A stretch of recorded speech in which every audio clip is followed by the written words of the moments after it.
अस्सलाम वालेकुम जी, नमस्कार, सत श्री अकाल एंड गुड इवनिंग। मैं हूं आरजू कासमी और आप देख रहे हैं पॉइंट ऑफ व्यू। आज जैसा कि आपको स्क्रीन पे नजर आ ही रहा होगा कि हमारे साथ डॉक्टर रिजवान अहमद हैं, जिन्होंने हमें ज्वाइन किया है इंडिया से, जो कि सीनियर एनालिस्ट भी हैं, इस्लामिक स्कॉलर भी हैं। और सबसे अच्छी बात ये है कि बड़ी इंटरेस्टिंग तरीके से अपनी बात को रखते हैं। हम अक्सर इनका यूट्यूब चैनल भी देखते रहते हैं और टीवी चैनल्स पे भी जब पाकिस्तानी पैनलिस्ट के साथ होते हैं तो वो बहुत इंटरेस्टिंग होता है। मुझे अक्सर लोग अब ये कहने लग गए हैं कि जी डॉक्टर रिजवान को कमर चीमा साहब के साथ बिठा दें, जो कि एक बड़ा अजीब सी एडवाइस है। तो लेकिन एनीवे लोगों की अपनी पसंद होती है और लोग बहुत सुनना पसंद करते हैं डॉक्टर साहब को। तो सबसे पहले बहुत शुक्रिया सर कि आपने ज्वाइन किया। Thank you so much. Thank you. अस्सलाम वालेकुम, जय हिंद, वंदे मातरम। और सर आज जरा हम डिस्कस करेंगे दो चार चीजें आपके साथ, तो वन बाय वन हम चलना शुरू करते हैं। सबसे पहले तो sir as a Indian Muslim आप क्या समझते हैं कि इंडिया में जो है वो पाकिस्तान के बारे में इंडियन मुस्लिम्स क्या सोचते हैं? देखिए, as an Indian who happens to be a Muslim, Pakistan के बारे में लगभग हम लोग, ये एक हमारा ओपिनियन है, जहाँ तक मेरा ओपिनियन है, कि पाकिस्तान का जो वजूद है उससे भारत का, हमारा मुस्लिम्स का डबल नुकसान हो रहा है बनिस्बत हमारे देश के हिंदुओं के। क्योंकि हिंदू को ऐसा लगता है कि पाकिस्तान एक ऐसा मुल्क है जो भारत को खुशहाल नहीं देखना चाहता। उसके इश्यूज हैं, पॉलिटिकल इश्यूज हैं इंडिया के साथ। 2-3 जंगें हमारी, 4 जंग हो चुकी हैं, टेररिज्म हो चुका है। तो बेसिकली जो हमारे देश का हिंदू है वो ये मान के चलता है that Pakistan as a nation, it is not a friendly nation to us. But आपने मुझसे अगर पूछा एज अ मुस्लिम, मेरी पाकिस्तान से 2 शिकायतें हैं। एक तो एज एन इंडियन मेरी शिकायत है, जो हर हिंदू की शिकायत है, और दूसरी एज अ मुस्लिम जो मेरी शिकायत है कि सिर्फ हमारे मुल्क के लिए ही नहीं, हमारी कौम के लिए भी पाकिस्तान की जो आइडियोलॉजी है वो डिटरमेंटल है। हमारी कौम को इंडिया में पाकिस्तान की सोच से, पाकिस्तान की हरकतों से नुकसान होता है। और आपका ये जो मंच है, इसको मैं इसलिए भी इस्तेमाल करना चाहता हूं, आप ये बात बोलना चाहता हूं इंडियन मुस्लिम से, कि हमारे 4 विवाद इस देश के इंटरनल हो सकते हैं, किसी पॉलिटिकल पार्टी से हो सकते हैं, किसी आइडियोलॉजी से हो सकते हैं, but when it comes to Pakistan we should stand united and we should not let और अलाउ पाकिस्तान की वो हमारी मुस्लिम साइकी को किसी भी तरह इंडिया में इन्फ्लुएंस करे to settle our internal misunderstanding within the nation, means within India. लेकिन सर कहीं ना कहीं तो आप लोगों के ऊपर कुछ गलत हो रहा होगा जो पाकिस्तान ने पॉइंट आउट किया होगा, क्योंकि इंडिया से भी तो अगर हमारे यहाँ की माइनॉरिटी पे कुछ गलत होता है तो बताया जाता है, तो वो तो कोई हरज नहीं है बताने में।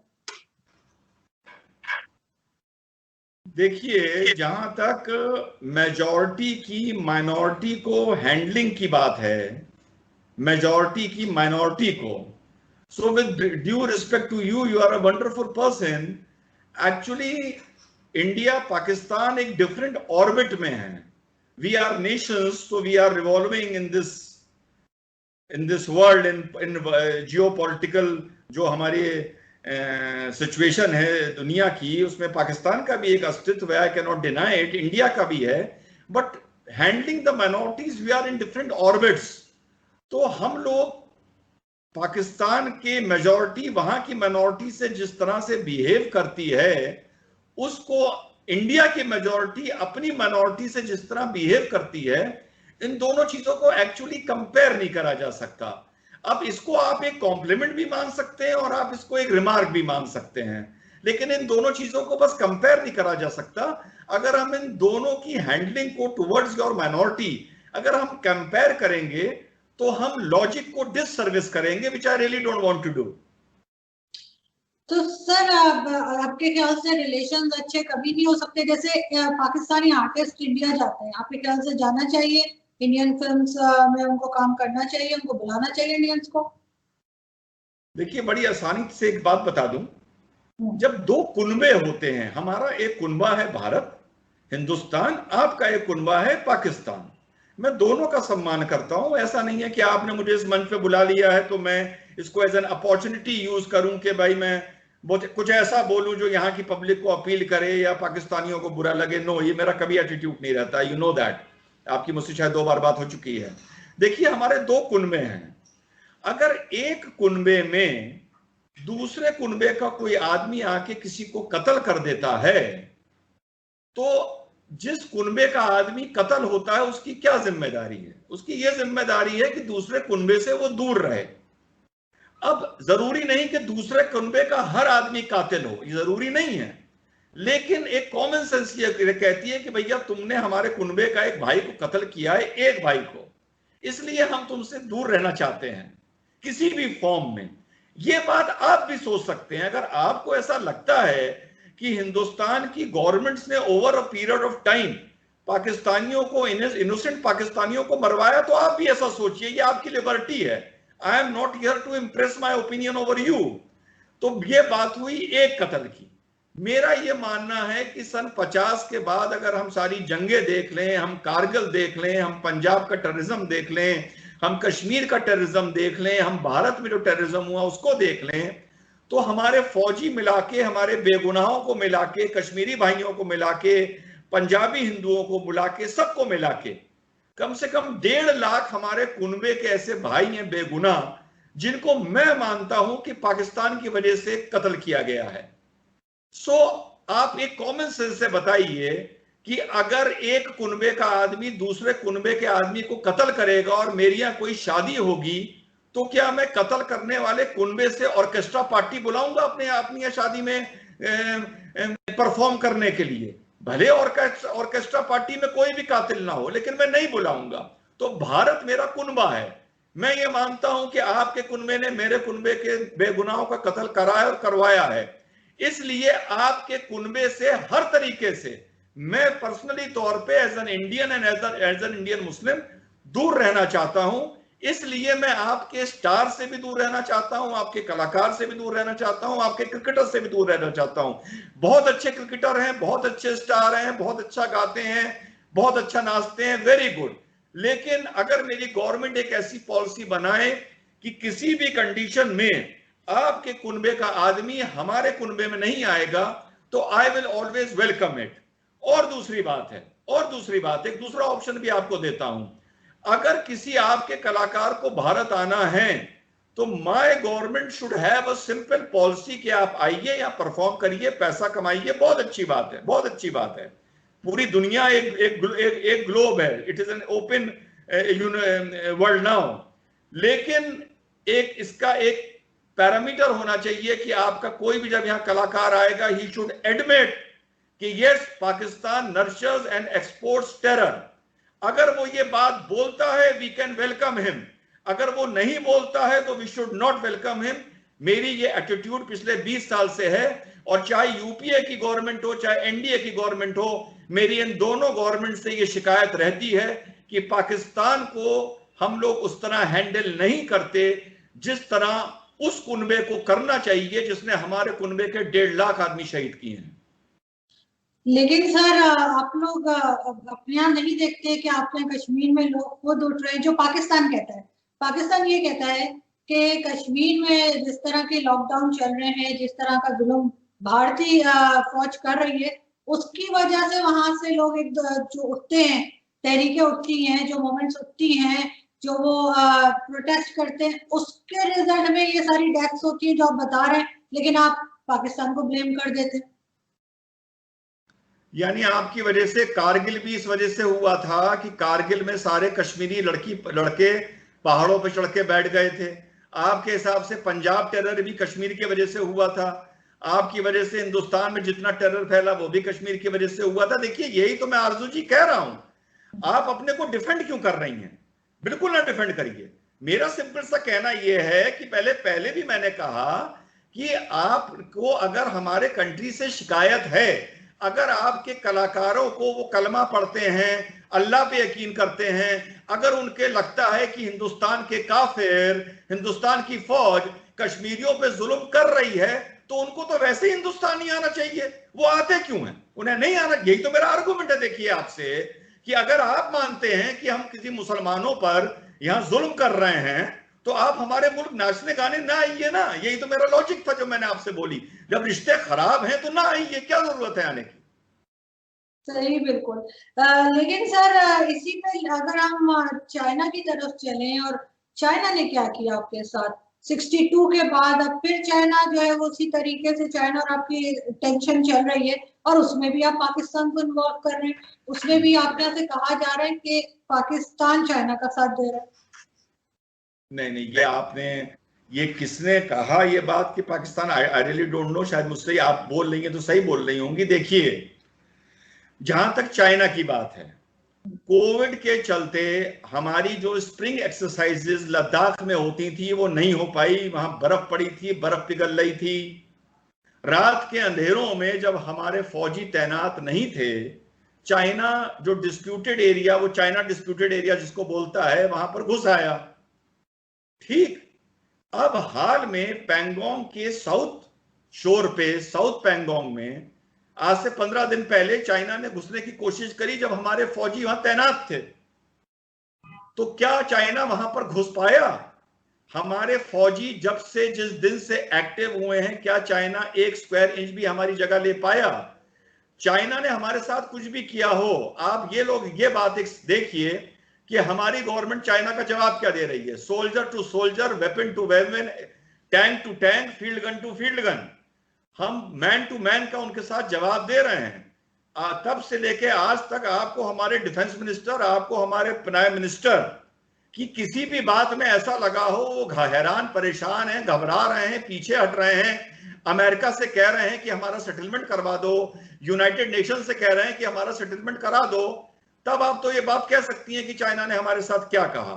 देखिए, कोई भी हमारे कंट्री में मोदी जी के कोई भी कमी निकाले, बहुत से लोग कमी निकालते हैं, मैं उनको भी अप्रिशिएट करता हूं, लेकिन जहां पर तक नेशनल सिक्योरिटी की बात है, बॉर्डर सिक्योरिटी की बात है, तो इस कंट्री में 2 ऐसे लीडर्स हुए हैं जिनकी नियत पर और जिनकी क्षमता पर शक नहीं किया जा सकता।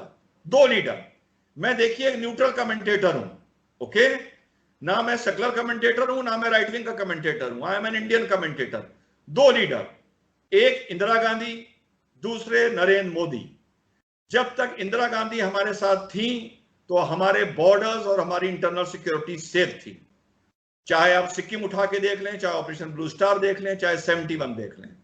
नरेंद्र मोदी जी के भी साथ कम से कम, इंदिरा जी में भी कुछ कमी थी, मोदी जी में भी कुछ कमी है, लेकिन नेशनल सिक्योरिटी को लेके, बॉर्डर सिक्योरिटी को लेके जो भी नरेंद्र मोदी जी पर प्रश्न लगाए, वो आदमी इलॉजिकल है, वो बायस है, वो प्रेजुडिस्ड है।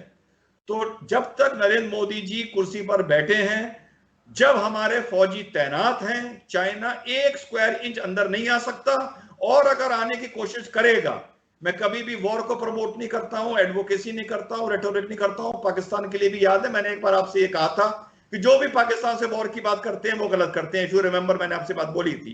पर चाइना के लिए मैं बोल रहा हूं कि अगर चाइना अंदर आने की कोशिश करेगा तो ये देश लड़ाई के लिए तैयार बैठा है, एक एक नागरिक तैयार बैठा है। हम एक रोटी कम खा लेंगे, हम पेट्रोल महंगा खरीद लेंगे, हम अपना इन्वेस्टमेंट कम कर देंगे, हम अपने खर्चे कम कर देंगे, हम अपने घर का गवर्नमेंट मांगेगी तो जैसा 65 में हुआ था, हम अपने घर के सोने चांदी गवर्नमेंट को हैंड ओवर कर देंगे। लेकिन 1 स्क्वायर इंच भी चाइना को ना हमारी सरकार देगी ना हम देंगे। तो चाइना हमारे साथ क्या कर रहा है और हम चाइना के साथ क्या कर रहे हैं, इसके लिए आप प्लीज प्लीज प्लीज परेशान ना होइए। नहीं, वो तो ठीक है, लेकिन आप समझते हैं डॉक्टर साहब कि एज अ लॉयर, जैसे आप जो चाइना और इंडिया के दरमियान जो एग्रीमेंट है कि जी गोली नहीं चलेगी, तो ये पाकिस्तान और भारत भी क्यों नहीं कर लेते? क्योंकि हर रोज जो है लाइन ऑफ कंट्रोल पे लोग मारे जाते हैं, चाहे वो इधर के हों या दूसरी साइड के हों। बिल्कुल बिल्कुल बिल्कुल, मैं, वेरी गुड क्वेश्चन, मैं आपको इसका बहुत ही सिंपल जवाब दूं।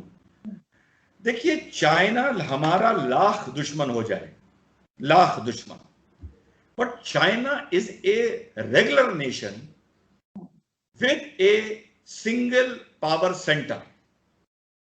तो चाइना से हमारी वॉर भी हो सकती है, तो सीज फायर भी हो सकता है, तो सेटलमेंट भी हो सकता है, और अगर हमारे बैक चैनल या पॉलिटिकल या मिलिट्री डिस्कशन, मीडिएशन चाइना के साथ चल रहा है, तो वी नो कि they have a single power centre, okay.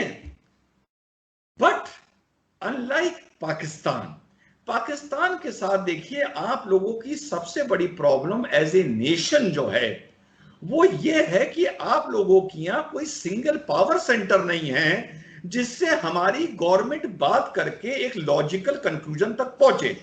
आपकी यहां इलेक्टेड गवर्नमेंट भी एक देखिए पावर सेंटर है, आपकी यहां आर्मी भी एक पावर सेंटर है, विद इन द आर्मी आपके यहां ISI भी एक पावर सेंटर है, एंड इन तीनों के अलावा नॉन स्टेट एक्टर्स भी आपके यहां एक पावर सेंटर है।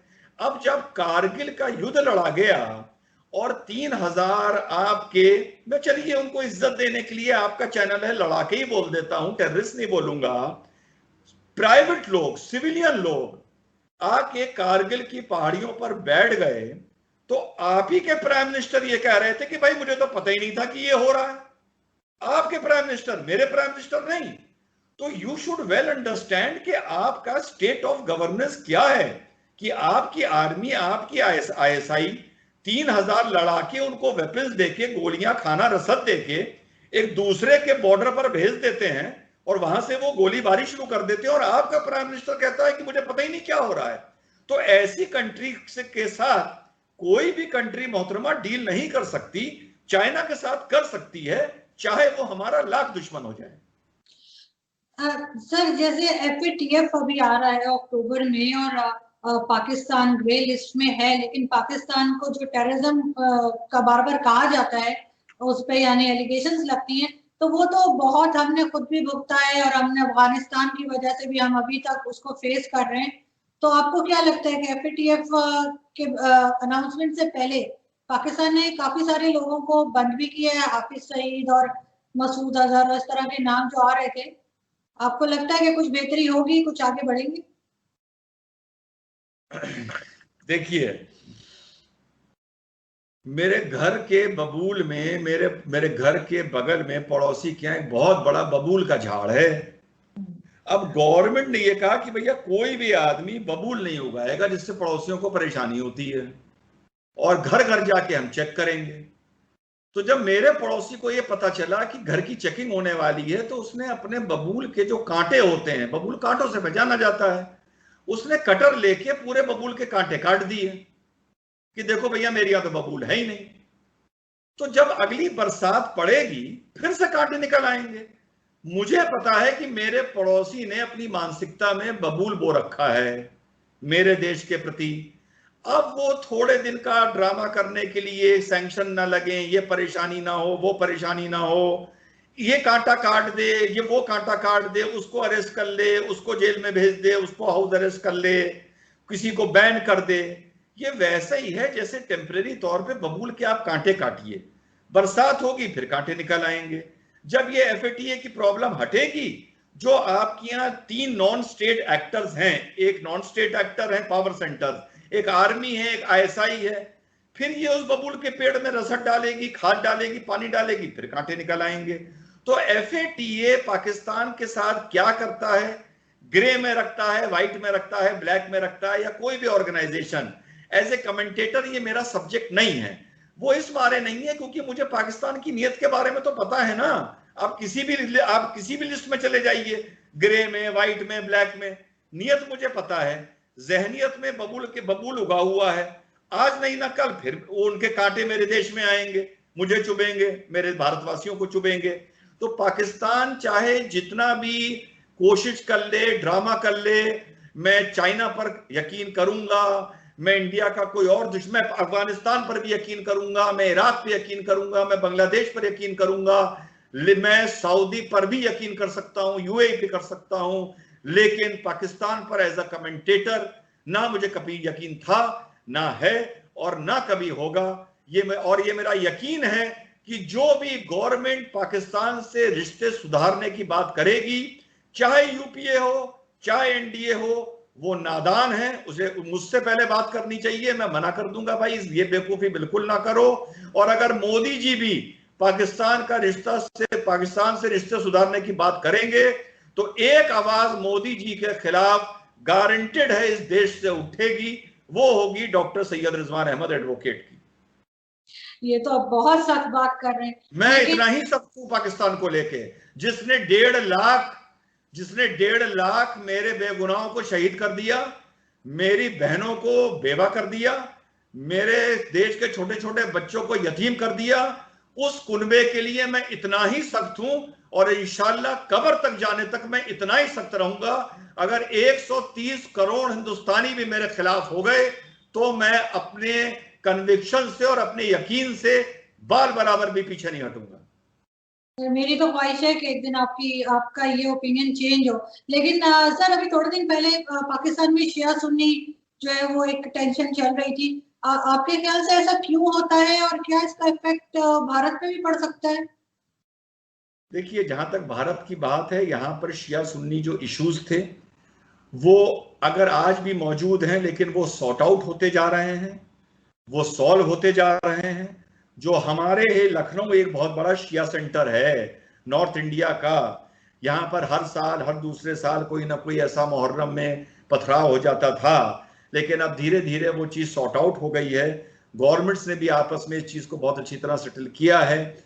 और जहाँ तक पाकिस्तान की बात है तो पाकिस्तान में विद इन द कम्युनिटी बहुत सारे फ्रिक्शंस हैं, सिर्फ शिया सुन्नी नहीं है, शिया सुन्नी हैं, फिर पंजाबियों से बहुत से आप लोगों के से इश्यूज हैं, पंजाबीज बंगालीज के कितने बड़े इश्यूज रहे हैं, बलूच के साथ आप लोग के इश्यूज हैं, अहमदियाज के साथ आप लोग के इश्यूज हैं। और आज अगर हम अपना कश्मीर, जो हमारा कश्मीर है श्रीनगर, उसको तश्तरी पर रखकर आपके हवाले कर दें, आपको दे दें, कहें भैया चलो ये हिस्सा भी तुम्हारा हुआ, तो यकीन करिए आने वाले 5 से 10 साल के बीच में पाकिस्तान इन्हीं कश्मीरियों के ऊपर जूते, डंडे और गोली चला रही होगी और इनसे भी आप लोगों के इश्यू हो जाएंगे। आप लोगों के इश्यू बहुत होते हैं मोहतरमा। नहीं सर, पाकिस्तान के इश्यू तो होते हैं जैसे आप कह रहे हैं, लेकिन मैं एक आम बात कर रही हूँ कि जो शिया सुन्नी में इश्यूज होते हैं, आपके ख्याल से क्यों होते हैं? एक दूसरे को बर्दाश्त क्यों नहीं कर रहे कहीं भी? देखिए, अब ये तो फिर हम लोगों को 1400 साल पहले जाना पड़ेगा। ये तो पूरी इस्लामिक स्टडी शुरू हो गई। ठीक, हम लोग कहते हैं कि अमेरिका ने, यूरोप ने मुसलमानों में आपस में लड़ाइयां करा रखी हैं, उनको अमेरिका गुमराह करता है। अरे साहब, मुसलमान तो तब से लड़ रहे हैं जब से अमेरिका की खोज नहीं हुई थी। उससे 700 साल पहले से मुसलमान लड़ रहे हैं, जब अमेरिका, लोगों को पता नहीं था कि United States of America exist ही नहीं करता था, इसको ढूंढा ही नहीं गया था। जब Europe as a continent exist ही नहीं करता था, the dark ages of Europe चलती थी। यूरोप तो क्रूसेड्स के टाइम पर 1100-1200 एडी में जाकर ऑर्गेनाइज हुआ है थोड़ा सा, जब क्रूसेड्स हुए हैं मिडिल ईस्ट में, यूरोपियंस आए हैं क्रिश्चियनिटी का वर्चस्व फिर से कायम करने के लिए। शिया सुन्नी तो पहले से लड़ रहे थे, पर अगर आप मुझसे पूछें, आई एम अ पक्का सुन्नी मुस्लिम। शिया भी मेरे भाई हैं, अहमदिया भी मेरे भाई हैं, बलूच भी मेरे भाई हैं, कश्मीरी, मैं कोई फर्क नहीं समझता हूं। हिंदू मेरे भाई हैं, सब मेरे भाई हैं, ईसाई मेरे भाई हैं, ज्यूज मेरे भाई हैं। As a human, as a Muslim, as a Sunni या व्हाट्सएवर, मुझे सिखाया ही नहीं गया मोहतरमा, मेरे डीएनए में वो चीज नहीं है, मेरे घर वालों ने मुझे सिखाया ही नहीं कि मजहब के नाम पर, मान्यता के नाम पर, पूजा के नाम पर, नमाज के नाम पर, नमाज के तरीकों के नाम पर किसी से भी दुश्मनी करो। मेरे सिस्टम ही में वो चीज नहीं है।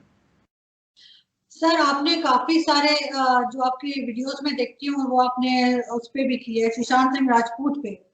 तो अब वो सर, आपका टीवी आजकल वैसे कुछ और दिखाता ही नहीं है, तो अब एक नया एंगल उसमें आ गया है कि जी वो ड्रग्स का, और उसमें भी पाकिस्तान को डाला जा रहा है। उसमें भी आपके जो पैनलिस्ट जो बैठ के कहते हैं कि ड्रग्स तो पाकिस्तान से आ रही है, तो हर चीज में पाकिस्तान क्यों है? नहीं, here I agree, here I concede to what you are saying। मैंने भी बहुत से ऐसे डिबेट्स देखे कि दाऊद इन्वॉल्व है, आयशा इन्वॉल्व है। बिल्कुल हो सकता है, मेरी सबसे अच्छी एजेंसी सीबीआई उसकी जांच कर रही है। जो भी आप गैर जिम्मेदाराना बयान सुशांत को लेके देते हैं, that is detrimental to the justice for Sushant. ISI involve है, दाऊद इन्वॉल्व है, पाकिस्तान इन्वॉल्व है? नो। अब कुछ लोग बोलने लगते हैं, एक नाम क्या दे दिया है, वो जिहादी drug nexus. No, I don't buy that. मैं उस गैलरी को अप्रिशिएट नहीं करता हूं जो किसी भी ट्रेजेडी में, किसी भी आपदा में, किसी की भी मौत में एक साइमल्टेनियस एजेंडा चलाने लगे। मैं शांति से, आराम से, सुकून से बैठा हूं। CBI, NCB, ED उसकी जांच कर रही है। जो भी इन लोगों का कंक्लूजन होगा, I have no option but to believe कि जो भी इनका कंक्लूजन होगा वो सही होगा। इन तीनों के मार्फत ना अभी तक ISI का नाम आया है, ना दाऊद का आया है, ना पाकिस्तान का आया है, ना ये ड्रग जिहाद ब्याज जो भी है इसका आया है। हेंस मैं ऐसी बात नहीं बोलता और ना ही ऐसे बोलने वालों का समर्थन करता हूं या उनको सेकंड करता हूं। I think they are stupid people.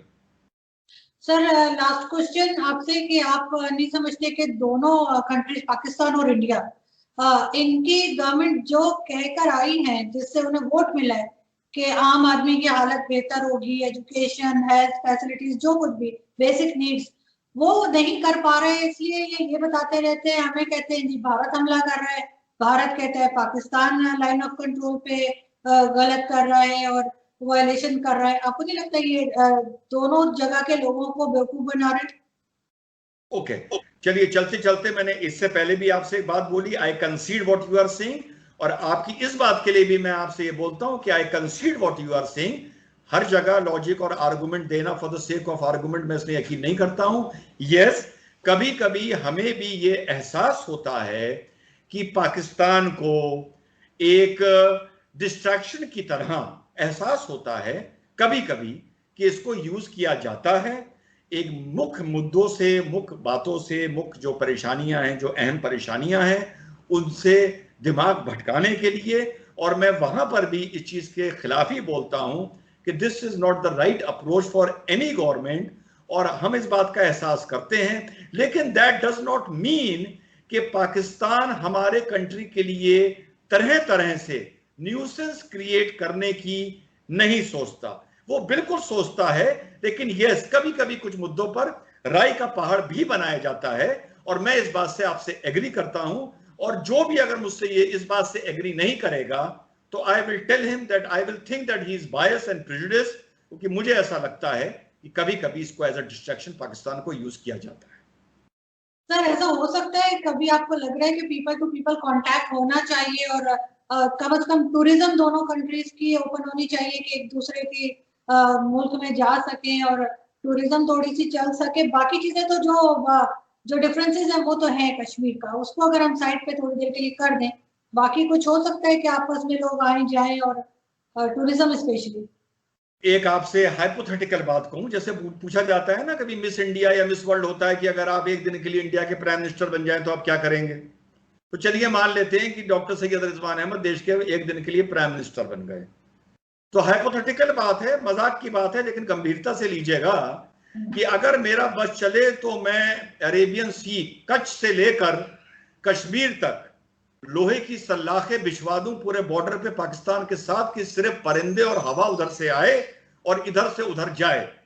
जब तक मेरे देश का एक भी मासूम शहीद बेगुनाह खामखा किसी एजेंडे के चलते या मजहबी दुश्मनी के चलते या पॉलिटिक्स के चलते मेरे देश का शहीद किया जा रहा है, तब तक पाकिस्तान से सिवाय हवा और परिंदों के मेरे देश में कोई नहीं आना चाहिए।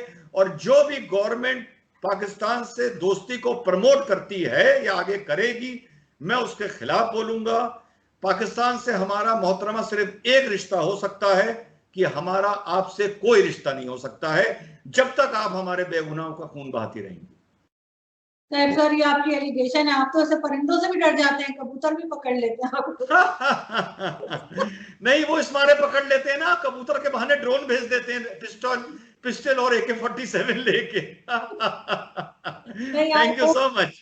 कभी आपकी ओपिनियन चेंज हो और अच्छे ताल्लुकात हो। बहुत शुक्रिया सर। इंशाल्लाह इंशाल्लाह, मुझे लगता नहीं चेंज होगी, इंशाल्लाह। Thank you. खुदा।